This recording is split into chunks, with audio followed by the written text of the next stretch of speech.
Hi, I'm Mariana. I never thought I'd be in a position where someone who abandoned me would suddenly demand a piece of my body. Yet here I was, staring at my phone as if it had personally betrayed me. Mari, are you still there? My mother's voice crackled through the speaker. Yeah, Mom, I trailed off, unable to find words that wouldn't sound bitter. Uncle Dave actually called you? After 5 years of radio silence? He sounded desperate, honey. Tyler's very sick. His liver is failing. I paced around my apartment, the late afternoon sun casting long shadows across the hardwood floor I'd saved 3 years to afford. And he specifically asked for me to get tested as a donor? The niece he told wasn't family-oriented enough to deserve help with college tuition? People say things they don't mean when… When what, Mom? When they're showing their true colors? I interrupted, my free hand clenching into a fist. He made Grandma cry at Christmas when he announced I was too focused on my career to be part of the family. Then he conveniently forgot to invite me to anything for the next 5 years. My mother sighed, that familiar sound that meant she was stuck between her brother and her daughter again. Mari, I'm not saying you should do it. I'm just delivering the message. Does he even know my blood type? Or does he just assume parts of my body are family resources he can access on demand? The doorbell rang, and I knew it would be Zoe with the takeout we'd planned for our Friday night movie marathon. Mom, I gotta go. Zoe's here. Just think about it, okay? Not for Dave's sake, but Tyler didn't do anything wrong. He always asked about you. I felt a twinge of guilt about my cousin. Tyler had sent me birthday cards until 2 years ago. I'll call you tomorrow. I opened the door to find Zoe juggling paper bags of Chinese food, her curly hair wild as usual. You look like someone just stole your parking spot, she said, pushing past me. What happened? I took one of the bags. You're not going to believe this. Uncle Dave wants me to give my liver to Tyler.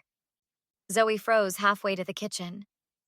The same Uncle Dave who told everyone at your graduation party that you only got into Columbia because of diversity quotas? The very same. The one who refused to help with your tuition even though he paid every cent for Tyler? Yep.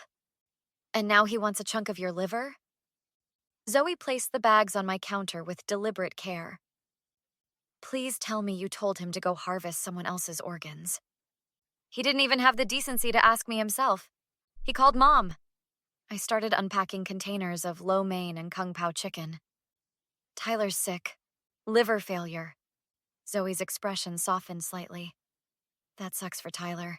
But your uncle is still a grade-A jerk for thinking he can treat you like garbage and then ask for body parts. Mom says I should think about it for Tyler's sake. And what do you think? Zoe asked, studying my face. I leaned against the counter. I think I need to talk to someone at the hospital before I make any decisions. My phone buzzed with a text. Unknown number. Mari, it's Uncle Dave. We need to talk about Tyler. I wouldn't ask if there were any other options. I showed Zoe the message. Her eyebrows shot up. Wow, 5 years of nothing, and he can't even start with, how are you? She shook her head. Whatever you decide, I've got your back. I stared at the message, the familiar knot of anger and hurt tightening in my stomach. I'm going to get all the facts first. Then we'll see what Uncle Dave really wants. Dr. Patel's office was impeccably organized, much like her thoughts as she explained living donor liver transplantation to me. The evaluation process is extensive, Miss Reyes, she said, adjusting her glasses. We screen for medical suitability, but also psychological readiness. Coercion or family pressure is an immediate disqualifier. Is that common? I asked. Family pressure? More than you'd think. Dr. Patel folded her hands. I've had patients whose families didn't speak to them for years suddenly appearing with dinner invitations when a liver was needed. I laughed without humor. That sounds familiar. Your consent must be completely voluntary, she continued. And you can change your mind at any point, even in the surgical prep room. We would never tell the family why. So I could get tested and then just say I'm not compatible? Dr. Patel's expression remained neutral. That would be unethical advice for me to give. But patient confidentiality is absolute. I nodded, processing this information. What about Tyler's other options? The transplant list is based on medical urgency, not time weighted. If your cousin's condition is deteriorating rapidly, he would be prioritized accordingly. As I left the hospital, I spotted a familiar figure pacing near the entrance. Aunt Karen, Uncle Dave's wife. Her face showed the strain of sleepless nights. Mariana? Her voice wavered. I thought that was you. Hi, Aunt Karen. She stepped forward hesitantly. You look good. Dave said you were coming. Did he now? Interesting, since I only came to speak with a doctor about the process. I crossed my arms. How's Tyler? Not good.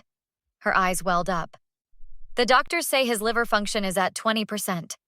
Despite everything, I felt terrible for my cousin. I'm sorry to hear that. Dave's been beside himself. He's not good at asking for help. He's not asking for help, Aunt Karen. He's demanding an organ. She flinched. I know things haven't been great between you two. Things haven't been anything between us. He cut me off completely. He said you wanted nothing to do with us after we couldn't help with college. I stared at her in disbelief. That's what he told you? I worked 3 jobs to put myself through school after he convinced Grandma not to help me. He said I should learn responsibility while he paid every cent for Tyler's education. Aunt Karen's face paled. That's not... He said you refused family gatherings because you were embarrassed about our lifestyle. Your lifestyle? I wasn't invited. He blocked my number.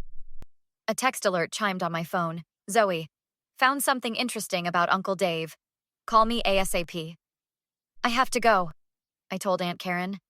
But you should know, I never turned down a single invitation. I just stopped receiving them. 20 minutes later, I sat in Zoe's living room as she showed me what she'd discovered.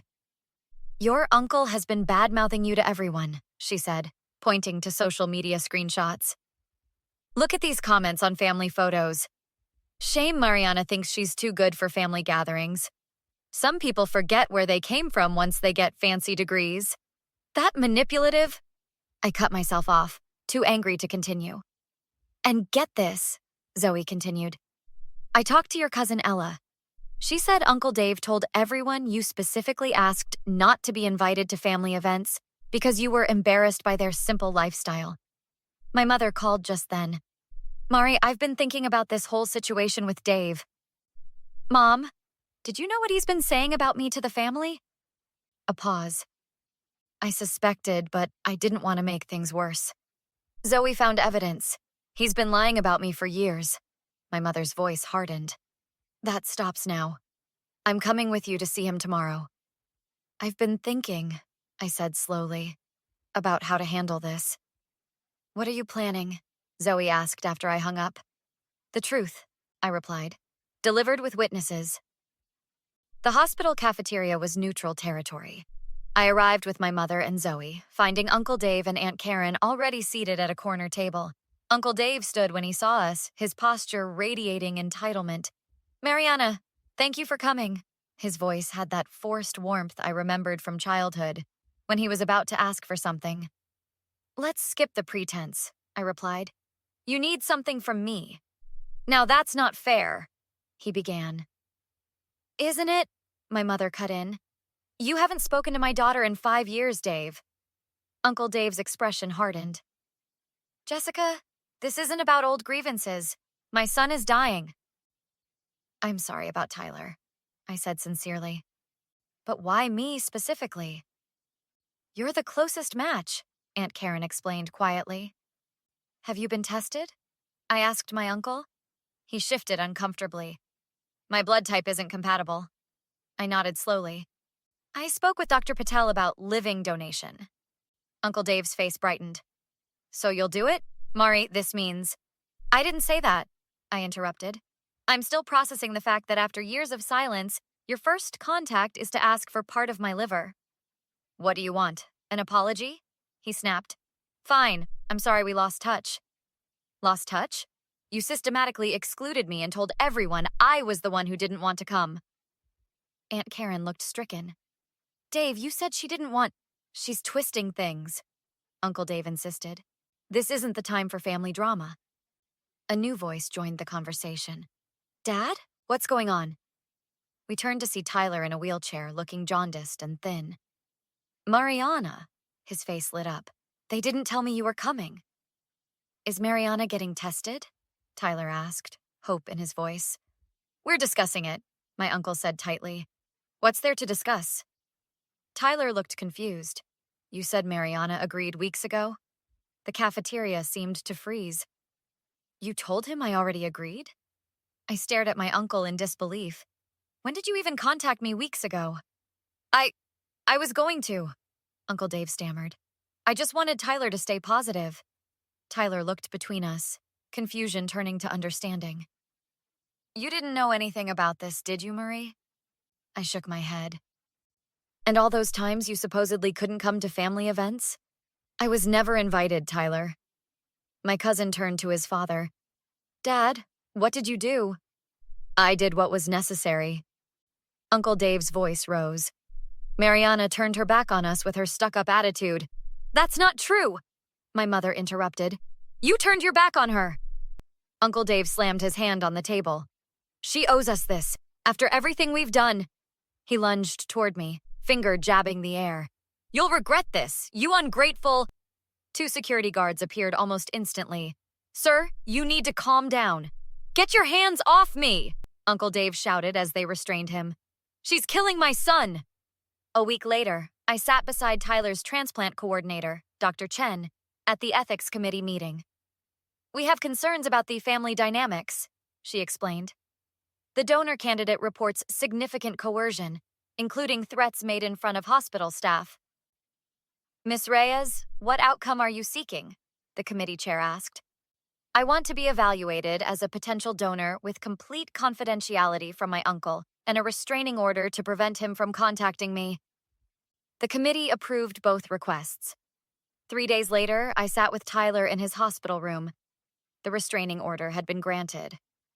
I still can't believe Dad did all this, Tyler said. For years he told me you were too busy for family stuff. I missed a lot of birthdays, I said with a sad smile. I'm sorry, Marie. It's not your fault. I squeezed his hand. I'm getting tested as a potential donor. But I want you to understand. I'm doing this for you, not for him. I understand completely. The door opened and Aunt Karen entered. How's Uncle Dave handling the restraining order? I asked. Not well, she admitted. He wanted me to convince you to drop it. That's not happening. She nodded. I know. And I should have questioned him more when things didn't add up about you. I'm sorry. 2 weeks later, the tests showed I was a potential match for Tyler. Uncle Dave called Mom again, I told Zoe over coffee. Tried to get her to convince me to forgive and forget. Wow. Zoe rolled her eyes.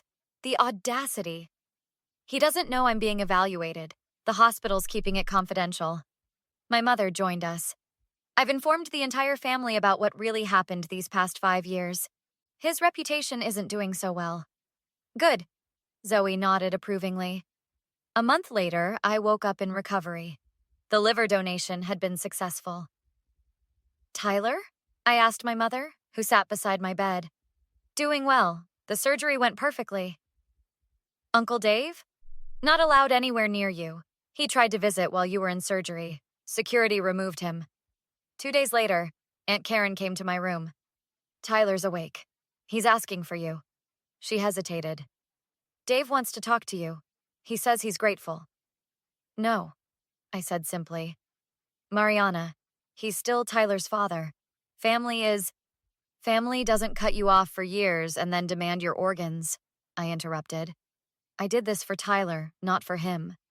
But forgiveness is earned, I finished, and he hasn't earned it. 6 weeks later, Zoe and I sat on my balcony, watching the sunset. Aunt Karen called again, I said.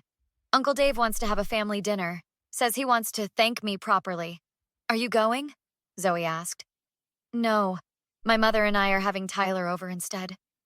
Aunt Karen too, if she comes alone? How does that feel? It feels like taking back my power. I helped Tyler because it was right, not because Uncle Dave demanded it. Now I get to decide who's in my life. That's the best revenge. Living well and setting boundaries. Exactly. I smiled. I don't need his gratitude or apologies. I just needed to stop letting him control the narrative. To reclaiming your story, Zoe said, raising her mug in a toast. And to new chapters, I added, clinking my mug against hers. The sunset painted the sky in brilliant colors, a reminder that even the darkest days eventually give way to beauty. Have you ever had to stand your ground against someone who took you for granted? What boundaries did you set?